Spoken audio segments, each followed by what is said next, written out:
There's a recent visit by the new group Law Society of Ghana to incoming Chief Justice ruffles a few feathers. We speak to lawyers to interrogate the issues. Also, former director of the National Lottery Authority is fighting back criticism it gave free money to institutions against the object of the foundation. A lot later, ECG retrieves over 1,000 of its missing containers from earlier this year. We'll get the exclusive details if you stay with us.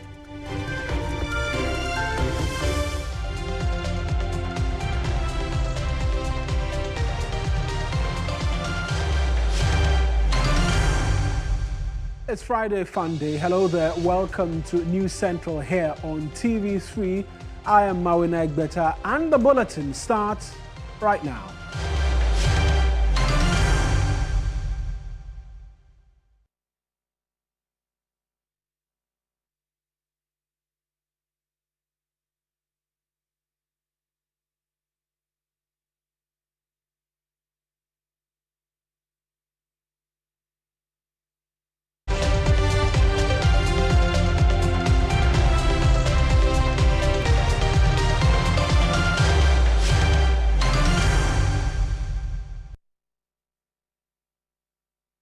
Now, a recent courtesy call by News Association, the Law Society of Ghana, has ignited some conversations about the import of the visit.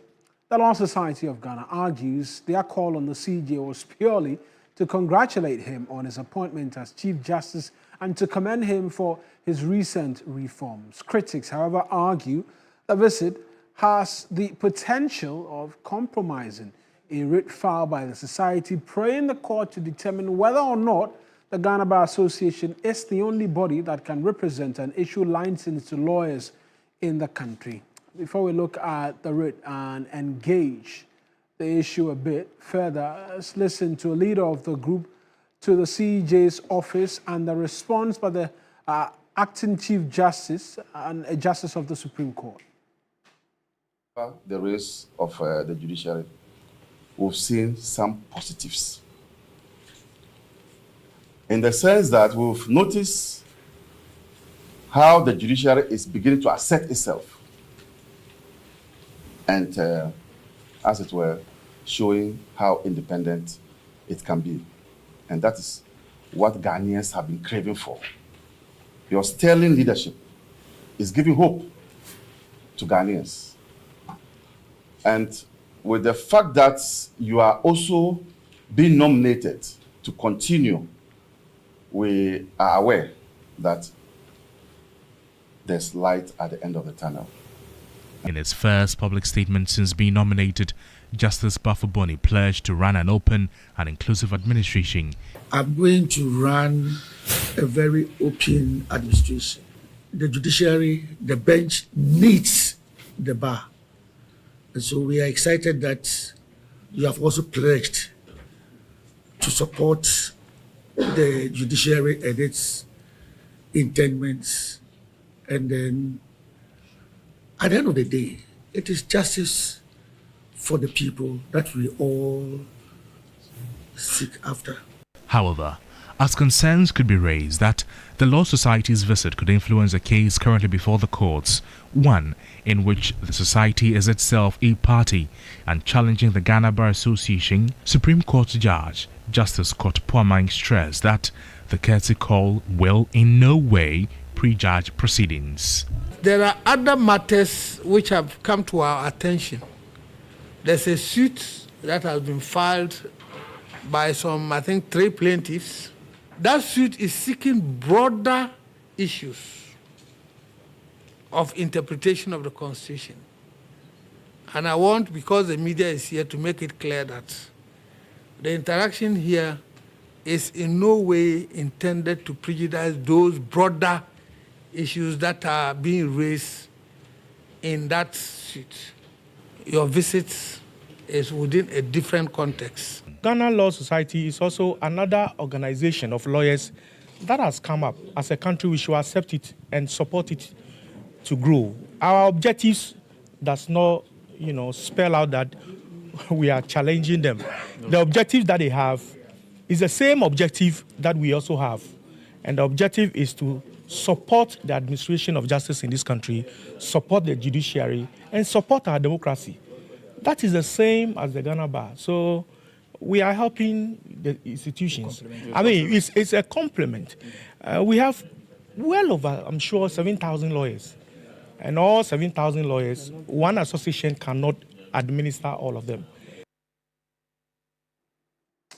That report by my colleague Noble Crosby, and let's get a bit more in terms of the details of the suit which have been filed in the Supreme Court, where they are seeking, amongst many other things, to have the court make certain declarations about the Ghana Bar Association and what they believe is a certain preferential treatments they are enjoying. Let's walk you through exactly what these reliefs are and what it is that they are seeking to have the court do for them at the Supreme Court, one of which we've been hearing Justice Scott Praman make reference to, that their visit, the purpose for their visit is completely different from the matters before the Supreme Court currently. And so here's what the Law Society of Ghana is praying the Supreme Court do for them. The first, and these are 5 reliefs, but we've just curated a few of them. The first, they want the Apex Court to declare that the constitutional reference to the Ghana Bar Association, because when you go into the 1992 Constitution, the Ghana Bar Association is mentioned quite a lot. There were they expressly stated a number of times where if you go into the Constitution which governs all of us, this name, the Ghana Bar Association, is mentioned strongly. Now, they want the court to declare that the reference of the Ghana Bar Association in the Constitution must be construed as referring to the umbrella, must not rather be construed as the umbrella of Association of Lawyers in Ghana. And as such, it must not be just the Ghana Bar Association as we have it presently. Also, they want a declaration that the constitutional references to the Ghana Bar Association in several articles of the Constitution and references in the Legal Profession Act 1960, Act 32, cannot be construed to create or imply a monopoly for any one private association of lawyers. In this case, they're referring to the Ghana Bar Association as we know it, whose headquarters is on the Gamal Abdul Nasser Avenue as well. Now, a bit more in terms of what they are seeking, a declaration that the name Ghana Bar Association in the Constitution and Legal Profession Act must be construed as a generic or umbrella designation for association of lawyers in the country. Then again, a declaration that any conferment of constitutional powers, rights, roles, or privileges on the current Ghana Bar Association will vest exclusive recognition of it, which forecloses rival associations of lawyers from equal recognition and participation in public constitutional space, and that recognitions and conferment of powers, rights, and privileges are inconsistent. So simply they're making the argument that, look, the conferment, if it is maintained to mean the present Ghana Bar Association as we have it, then it will be a disservice to other groupings of lawyers who've come up, which the Law Society of Ghana is seeking to do. And we heard one of their leaders as well speak to the fact that they are seeking to, amongst many other things, advocate for the same thing as the Ghana Bar Association is doing, only to suggest that over 7,000 lawyers, the GBA cannot seek to serve all of those 7,000 plus lawyers. Hence, other associations also have to come up. Then there's a conversation about licensing and the renewal of licensing as well. But let's get onto the phone lines right now. Christian Malmhesse is a private legal practitioner. Let's make his thoughts as to whether or not really there are genuine concerns that this visit can begin to raise a few eyebrows as to that matter. Bits and pieces we've gone through pending before the Supreme Court. Counsel, I appreciate you speaking to us. Is there a legitimacy really in terms of the concerns that are being raised that this visit raises a bit of an eyebrow in terms of the push currently ongoing at the Supreme Court? Yeah, good afternoon, and good afternoon to your viewers. Indeed, it's interesting times we find ourselves in. This is not new. We've had the learned Tien Wadru mount similar action in the past. Indeed, every association has its own internal problems, and at all times the front must be maintained. I also, understand where the society is coming from. That given the fact that certain internal matters had laterally stayed longer and have not been resolved, there should be plurality in terms of associations and for members of the bar to choose which bar association they would want to join. Indeed, the Constitution also enjoins that there is right to association, and that also, if we look at the use of the word Ghana Bar Association in the Constitution, other members also suggest that the purposive interpretation, which if the court confirms as that, would break the front. So at this juncture, there is division in terms of plurality of the mind as far as these areas are concerned, whether the society should be given the nod. And indeed, in the case of Wadru versus the Ghana Bar Association, the court indicated that the General Legal Council is the body that regulates the professional body and training of lawyers and all of that. So indeed, if anything, licensing should come from the GLC to the society. But I believe they will deal with that. The most important thing now is the hurdle before the Supreme Court and seeking purposive interpretation. And if they are so successful with that purposive interpretation, it would mean that when they say Ghana Bar Association, it represents the umbrella unit of Association of Lawyers. Right, but even as you mentioned that legal hurdle, there are those who have said that there could be a challenge because the Chief Justice will empanel judges to sit on the case, but quite clearly this scenario has been decided by the court already. There are those who are of that belief that yes, the case is in court, but it's looking the more like this visit, and even though we're hearing comments from Justice Scott Praman saying that the visit is different from what's before the court, there could be a determination which could go against the Ghana Bar Association. Yes, indeed. One would say that the acting Chief Justice acted in his capacity as the acting Chief Justice, exercising the administrative function in receiving service from all walks of life.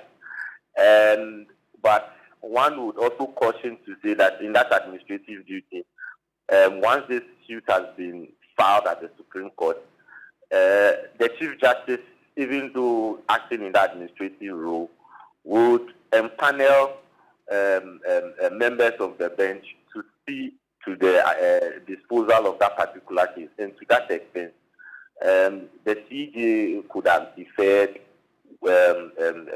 hosting them, to either of the points, one could uphold the rightness of it.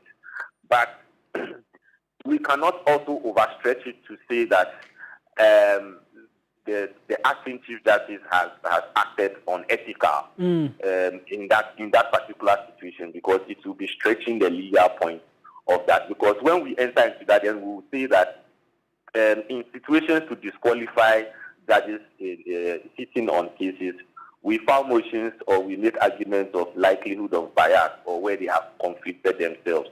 And that is why Justice Kwaman came in to put that caveat there, so to So to take anything that could be likened to likelihood of bias or any prejudice.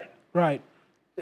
Just finally on the matters and not wanting to in any way at all prejudice the case or seek to begin to interpret by ourselves or clothe ourselves with the powers to interpret, is there really a concern if anybody says that the GBA as it should be decentralized or we should have multiple law associations? Is there really a concern there which should require that, the GBA might lose its powers, or any other concern really?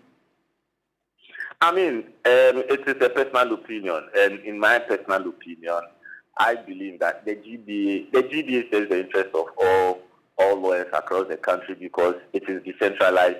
We have there are council heads for all 16 regions, so that whatever consent of any local region, you could always go to that particular secretariat and have redresses and all of that.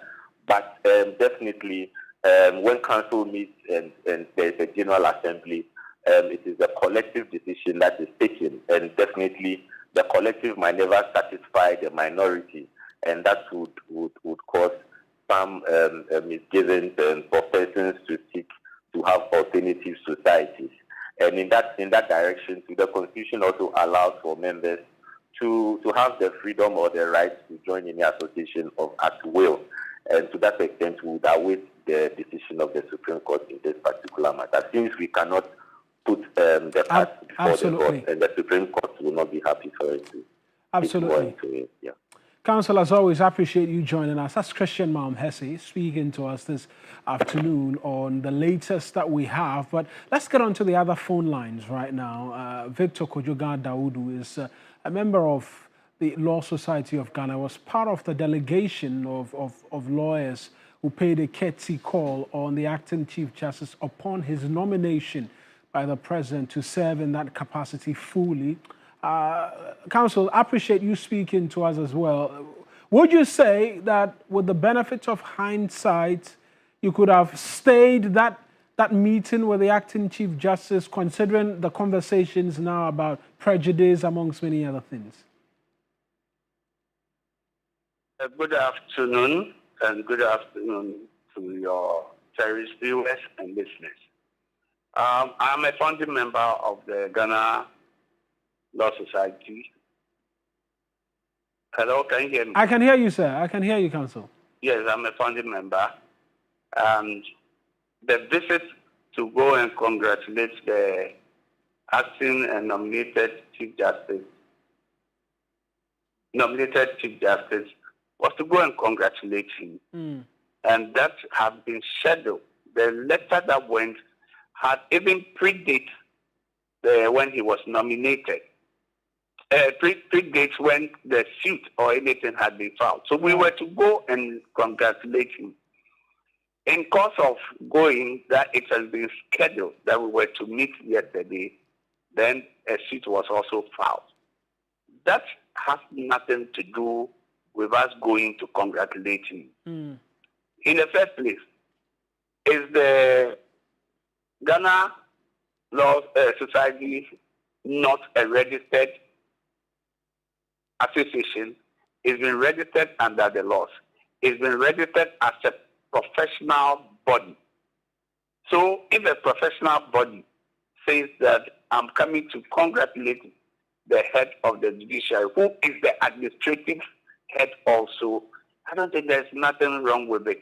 That's why Justice Palmer has made it clear that, yes, we are there to congratulate them, and there was nothing that was said that we want this, and that case that has been filed for which to interpret the Constitution was what we were coming to discuss. He made it distinctly clear. So if people are saying that because that case is there and the Chief Justice, the duty has been imposed on him to empanel the court to hear that decision, because we have met him in his administrative capacity as head, will have influence or be prejudiced. I think that you are stretching the matter. And what we did is not backed by the law. But counsel, there are those who say, I mean, you're the legal experts, that when there's a conflict of interest, it has to be cured. You think that statement by Justice Scott Puaman cures whatever concern of a conflict may have arisen as a result of your visit, considering that you yourself have alluded to the fact that the acting CJ will have to empanel the justices to hear the application you've put before them? But if even if it is a case against the Chief Justice, the law says that he has to empanel. No, that is what the duty imposed on him. Now, are you saying that as administrative head, he cannot meet a professional body?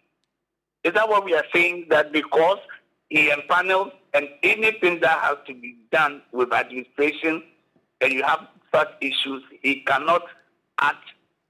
And this meeting had been scheduled. It was scheduled way back, even before this suit came in. So nothing, there was no discussion. We should not allow others to bring a hypothetical situation that we don't even know the people who will be empaneled. We don't know. It is a duty imposed on him to do.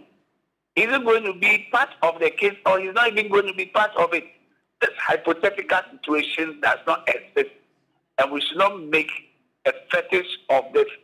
It's an association that went and says that we've come to congratulate you. And we believe that you'll be aware that we have this association. It's a professional body. Right. It's been registered under the law. And we have the certificate, which was shown that this is the certificate that we are registered.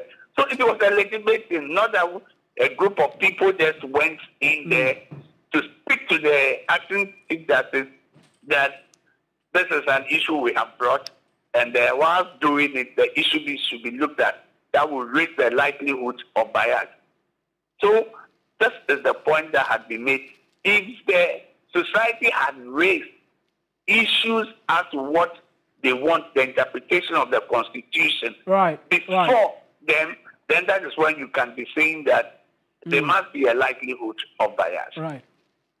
All right. I appreciate you speaking to us. That's Victor Kojoga Dawood, who is one of the founding members of the Law Society of Ghana, speaking to us this afternoon on this subject matter. We'll move away from it because the National Lotteries Authority is fast under scrutiny following investigations revealing millions of Ghana cedis donated to well-to-do individuals and organizations instead of the poor. In 2021, the NLA, under the leadership of Samuel Owuku, its then Director General, set up what it calls the Good Causes Foundation. But according to latest investigations by the Fourth Estate, the funds meant for the poor and orphans allegedly was blown on awards, galas, and the rich.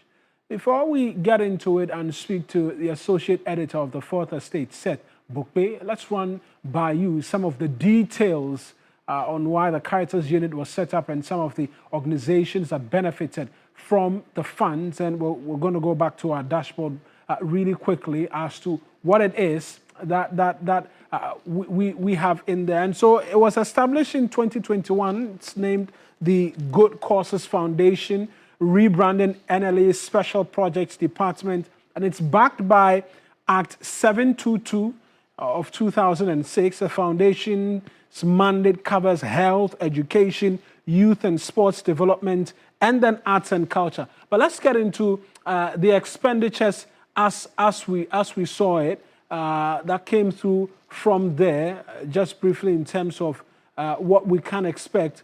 Right. We don't seem to have the expenditures just as yet. Let's speak to Seth Bokpe right now and get a bit more in terms of what exactly it is the concerns are from there. Seth Bokpe is joining us this time on Zoom, so we can get a bit more in terms from him on this. Mr. Bokpe, thank you very much for speaking to us this afternoon. Walk us through a bit more in terms of the revelations and how concerning these findings are. Very much, Eric, for having me. So, at 722 which established the NLA, recognized the need to use lottery money, part of the lottery money we get, to support the vulnerable. Specifically, Section 2.3 of the Act says that there shall be a lottery which proceeds shall be used for supporting the aged, the orphans, the destitute children, and mentally afflicted. Recognizing this, when Mr. Uku came to office, on June 8, 2022, they registered the Good Causes Foundation, which means that it has become a separate entity from the NLA. Now, what we notice is that funds that they raised through the Caritas Lottery platform, the Caritas Lottery platform was designated as the main source of funding for the Good Causes Foundation. But we noticed that the disbursement does not really conform with what the law says. Which is providing for the poor and the needy. For instance, say that again. I'm asking which was providing for the poor and needy, destitute, mentally challenged, amongst others. Exactly. If you look at the data we've put out so far, the disbursement does not in any way support what the objects of the law said, and even the registration details. If I'm permitted to read the registration details, they said that they will provide support and relief to the marginalized in society, the vulnerable, people with disabilities, orphans, widows, the elderly, and impoverished communities. Now, when you look at what they have done so far, for instance, 350,000 cedis to the Chief Executive Network for the CEO's Summit and Awards. How is that beneficial to the destitute, the poor, the mentally afflicted? Right. If you look at the 50,000 they pumped into the free SHS 5th anniversary celebration, I mean, at the time, even school kids in our senior high schools were struggling to get food. If you look at the 50,000 cedis they gave to Damu Ramadan MP for Adenta to buy a motorbike. Right. So the Adenta member, how does that inure to the benefit of the poor orphan in the Osu orphanage? There's a counter argument. There's a counter argument that's coming from the former Director General of the NLA, amongst many other things, where he's detailing the law which establishes them and saying that amongst many other things they could have supported arts and culture. Reason why we're seeing some of the monies going into other areas, and that in certain instances when the money was above 100,000, then it was granted at the express permission of the board of the NLA. That sounds like shifting blame, really, because the law is explicit. It said there shall be conducted as part of the operations of the National Lottery Authority a lottery with the object of providing care and protection for the physically or mentally afflicted, the needy, the aged, orphans, and destitute children. Where in the law does it say that the board has the discretion to sponsor Paris, cry in Paris? Where in the law does it state that the NLA can sponsor the Ministry of Public Enterprises to go on a steady tour of Singapore, where there's no justification for any of that expenditure? Secondly, he speaks about raising 11 million cedis from the Caritas platform, and that he used only 5% of those funds to do what we call what we are questioning, the questionable enterprises. Yeah. But guess what, Egbeta? He is being economic with the truth. Here's the reason. He spent 2 million cedis from these funds to provide astroturf in his constituency. He spent 130,000 to support the construction of police posts in his constituency. Put together, that's about a little over 2.1 million cedis, right? That alone is about 19.2% of the Caritas money in only his constituency. What would be your expectation of investigative bodies now that these facts have come up? There are those who are saying it should not just end here. Is there a petition, CID, an agency where you're asking them to look into these revelations that you've brought forward? We have not petitioned anyone yet because this is just a tip of the iceberg. The real stories will begin to flow next week. Very soon. The bigger story, the bigger picture about the NLA during his tenure and during his predecessor's tenure will begin to flow next week. We've not petitioned anyone at the moment. Right. If they decide to be proactive and take it on, that's fine. Right. We look forward to the real matters and a bit more from there. But I appreciate you speaking to us. He's a deputy editor at the Fourth Estate speaking to us, and we have tried to as well get a response from Samuel, who is a former Director General of the National Lotteries Authority, as to exactly what he makes of these allegations and if there can be a direct response. Unfortunately, we've been unable to get that for you just as yet, but that's the situation as we have it, and the Fourth Estate says there's a lot more expected, and we'll look forward to it. But that's it for us right now as we go for our very first break here on the Bulletin. When we return, we have a bit more for you here on News Central. Please stay with us.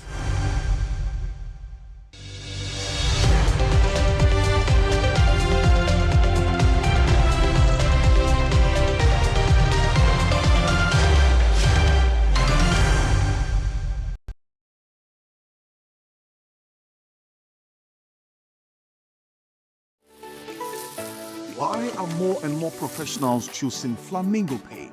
As an interior decorator, I aim for that beautiful, elegant look. Flamingo paint has great hiding ability to cover and transform old walls easily with just one coat. Impressive. For me, as a professional painter, I love Flamingo paints because with this small paints, I paint huge area, meaning more profits for me. Great value for money. As an architect, Flamingo paint, with its well-researched and solid composition, guarantees durability for all my buildings. Flamingo paint, superior hiding, superior coverage, superior durability. Flamingo paint, simply superior. DSTV means choosing. Amazing acting. Best friending while streaming. Front row at the gaming and super fanning while on the going. Winning, binging and blockbustering. While others are white ricing, you're jolloffing. This looks so good. With something for everyone. Anything is possible when you're DSTVing. Start today with all sorts of packages to match your... Impressor oil na capsules kura ahoɔden nnuro a ɛboa eyi yawa a ɛnam sasabro usisi wachiri bremo ne afei waposo nyinaa firi nipadua no mu. Impressor capsules kura ahoɔden a etumi boa esiesie no mpa a ɛho akokwa nea ntokuntokuro deda mu ɛne afei waposo gregira awewie no nyinaa esiesie no ɛma no ahoɔden foforo kura wopɛ aduro a wobetumi de wo ho atoso na ayi wo honam yaw nyinaa de a ɛne impressor ne aduro a wɔn a ɔwɔ yɛfunuyadeɛ mpo etumi no mbie onom impressor capsules now the impressor oil twitwi bia ɛyɛ wo ya no a ɛne ne wato adi yaw bedwane entem so kra impressor yaw bedwane FDA agye adwade nkrato yi ato. This weekend at the Ghana Premier League.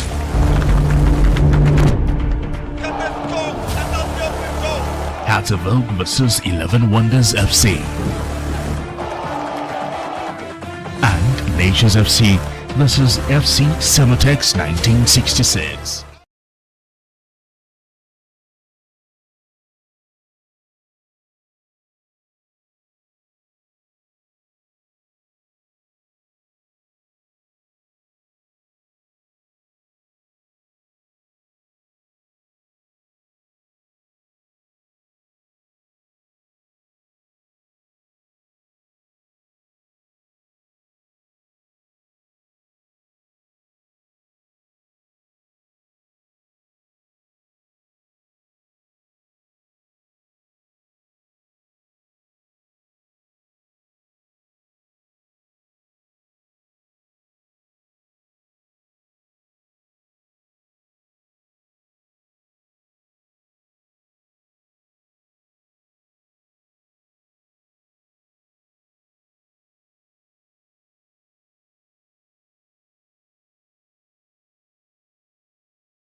and you're back here on News Central. Let's bring you a bit more stories this afternoon, where in response to rising fatalities at the Madina Zongo Junction here in the capital, Accra, local authorities have announced plans to deploy personnel from the Ghana Armed Forces to ensure pedestrian safety measures at the busy intersection.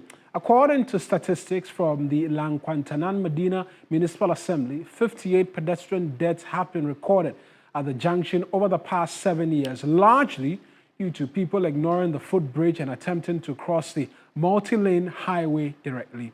The Lankwantanan Madina Municipal Assembly is considering structural modifications to the footbridges, which many pedestrians say are not motivational enough to use. George Quinn is there, where we're expected, that enforcement is expected to start.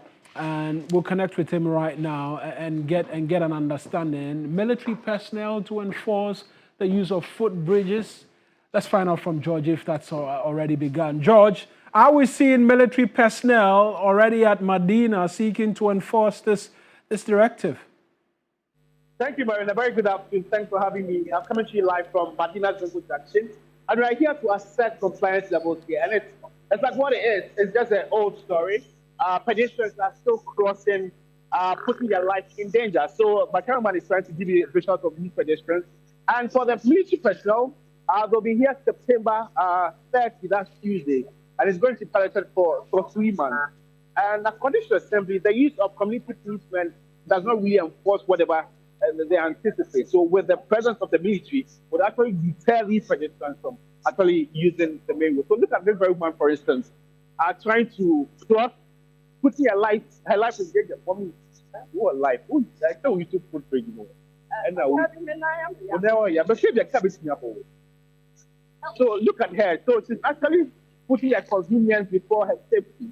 So she's complaining that she has deep problems, so she cannot use the footprint because, as they always say, it's just the architectural structure makes it very demotivating. They cannot use it. So that's why they actually say that they can't use the footprint. But there are lots of them here trying to just make their life for their convenience. But until things change here, I think the deaths that have been pegged at 58 within 7 years would decrease, Marina. George, just quickly on the lives that have been lost as well. We understand, is it 58 lives have been lost as a result of these sorts of crossings? Walk us through the numbers and the statistics as well. So 58 deaths have been recorded here so far within 7 years. So what the Assembly is saying that if things don't change, if pedestrians still continue to use the main road instead of the footbridge, the numbers will go high. So hopefully the presence of these military from next week will deter them from using the footbridge. So look at this young girl, for instance, your life on TV, and you're risking your life for your convenience. Why would you use the footbridge? Let's talk to your life. Next time, no. Anything can happen. You know that. So you stop using it.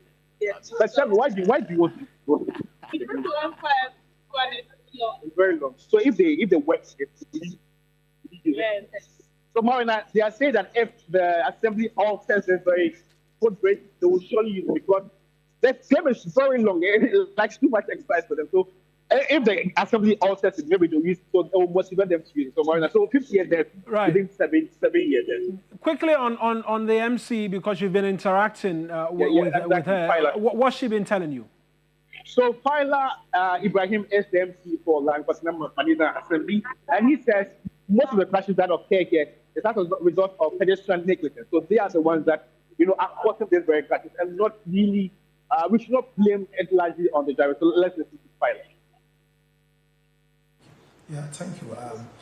With the issue of Zongo Junction, in order to it is either you stop it or you minimize it. Accidents is part of our social life, but we should make sure that we don't cause the negative on human being. That is why I can't notice somebody on the road. Sometimes it's the negligence of the pedestrians.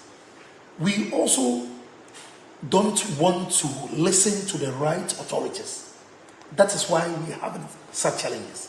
But I believe when this method that we are bringing in place comes to stay, it will help our own selves, our own pedestrians, to understand that no, my crossing on the median of the road is a problem or a calamity to my own nature. But if I'm able to use the bridge, it is for my own good and my own safety. So that is what we are trying to ensure.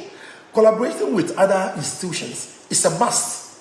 For as an assembly, you are an entity on your own, but you work hand in hand with other institutions. You are, let me say, a lower level or miniature of a parliamentary proceedings. So you see the way Parliament sometimes invite other institutions. The same thing, we can also invite others to join us and then make sure we deliver the best for the people of Madina. And that is what we are yearning to give to the people of Madina, so that a legacy will be set as a blueprint that whoever comes in next time will also make sure he either work to live a par with you or he crosses you, but not to come and do less of what you have done. So I always said, even from my upbringing,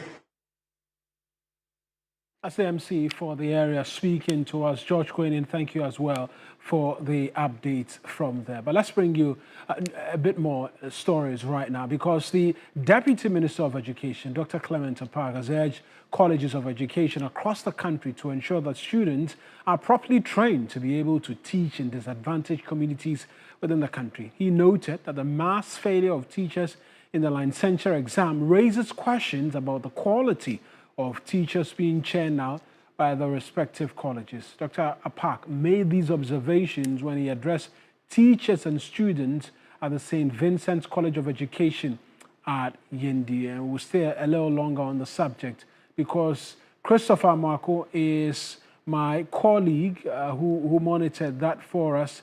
Let's connect with him right now in terms of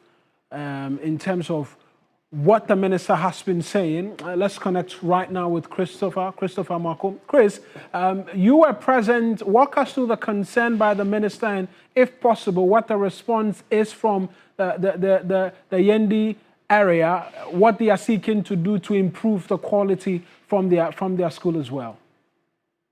Yes, so the Deputy Minister was responding to some concerns of infrastructural deficits by the principal of the St. Vincent College of Education in Yendi. And as part of his response, he indicated that he's much concerned, especially Ghanaians are much concerned about the mass failure of teachers who go out there to write the teacher licensure exams. And he's saying that it's become a topmost issue of concern to Ghanaians because of the caliber of teachers who will be teaching the future generation of this country, and that it's about time that a discussion on that is held. He also talked about the fact that the ministry has constituted a committee to look into that, to ensure that right from the school level, these teachers write the licensure exam, so that when they come out there, they know that they are good product quality that are coming out to also impact knowledge onto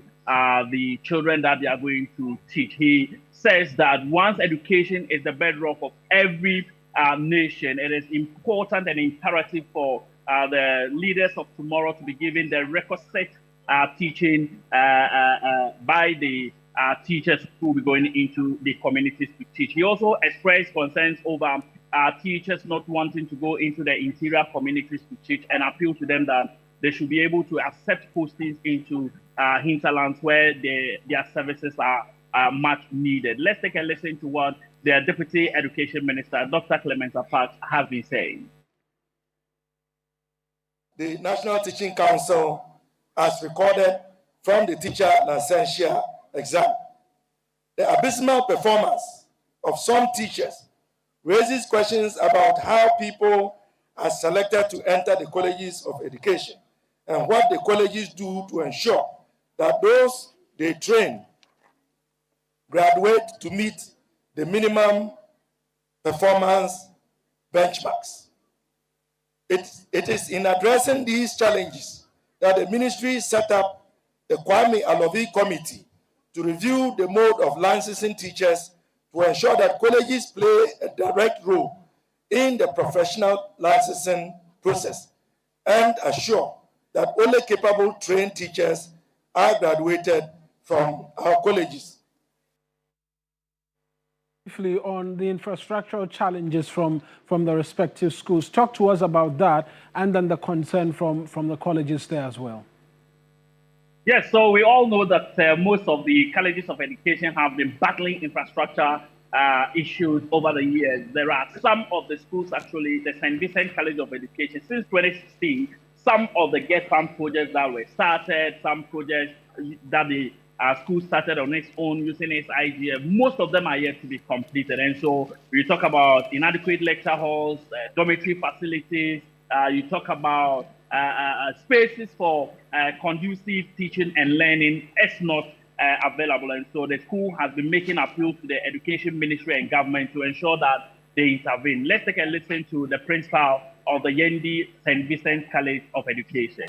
Chris, we'll hear from him subsequently, but I appreciate you speaking to us. That's Christopher Marquez, my colleague in the northern and Savannah regions for us, amongst many other things, providing details there. We'll move away from this and bring you matters relating to the Electricity Company of Ghana, because its acting MD, Mr. Kpekpena, says that they've managed to recover at least 1,000 of the missing containers, Julius Kpekpena, that they've revealed that the company has successfully retrieved over 1,000 containers that went missing earlier this year. He's been briefing members of Parliament's Committee on Mines and Energy.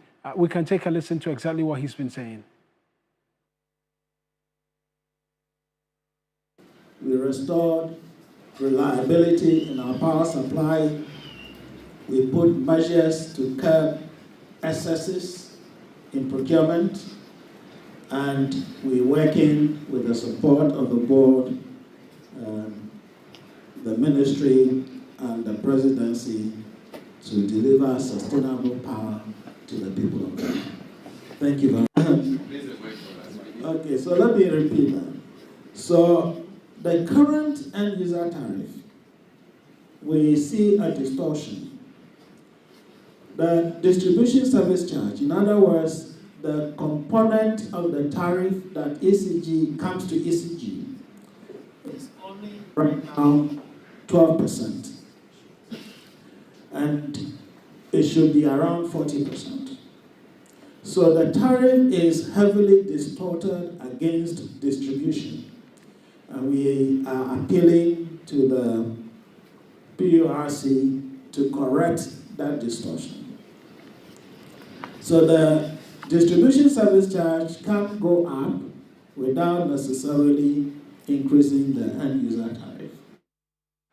So Engineer Julius Kpekpena is acting MD of the Electricity Company of Ghana. It will take us on to our second break. When we return, a bit more stories, then we take the show home. Stay with us.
Welcome back. Now, the second edition of the West African Agri Show and annual Livestock Day Ghana 2025 has taken place in Accra. The event is to promote sustainable agriculture and thriving agribusiness through research, technology, effective extension, and farmer support services.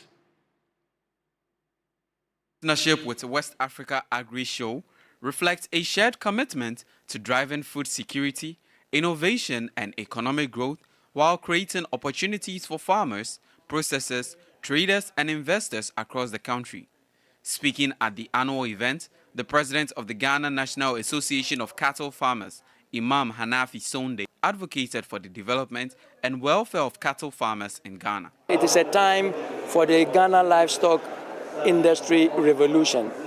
When I say revolution, we need to come together, policymakers, academia, the government itself, the Ghana National Association of Cattle Farmers, and all stakeholders to change the face of the livestock industry by gradual adoption of intensive and semi-intensive system.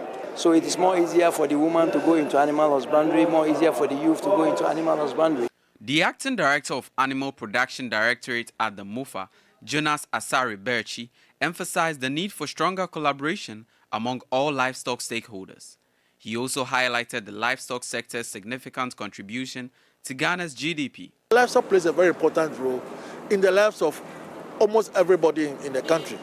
Livestock provides employment. So we want the country to acknowledge the important role livestock plays in this country, in the economy. And there are a lot of innovations, technologies that we are learning or collaborating with the Indian people so that it will help the livestock economy to improve. The founder and CEO of Azalex Business Media, Alkalma Arif, described Ghana as a peaceful country and emphasized their readiness to invest in and support the development of the livestock and agribusiness sectors. Some vendors at the annual event called for increased support from the government and other stakeholders. Now, international relations analyst Dr. Vladimir Nchidanso has rejected suggestion Ghana raise sanctions from the U.S. following the president's speech at the General Assembly. President Mahama yesterday questioned the U.S. decision to not grant visa to the Palestinian government and its people. That there is going to be any repercussion. He's going to be locked by Trump. He was what? He contradicted Trump. Trump says that if you recognize Palestine, then you are giving whatever it is to the Hamas. The president said no. He didn't mention Trump's name. But he was alluding to it. Yeah, it was very clear. He was rather, you are creating a situation where we live as good neighbors. And he's calling on the world to recognize this. So repercussions like what? America closing their embassy here, good riddance. America not giving us visas, good riddance. Or without America, Ghana will not die. When South Africa openly took Israel to court, America tried all kinds of tricks. South Africa is still a bouncing country. And there are several other countries. See, in diplomacy, when you lose something, there's no way you will lose something and not gain something. It's like digging a hole. Once you are digging a hole, you are creating a mound. If America moves away from Ghana today, there will be no vacuum. That's Dr. Vladimir Nchidanso ending today's edition of the news and for the week as well here on News Central. We're back again on Monday with another exciting edition. Always stay tuned in. There's News 360 at 7 p.m. and then Ghana Tonight at 10 p.m. a lot later in the day. I am Mawuena Egbeta. Many thanks for watching.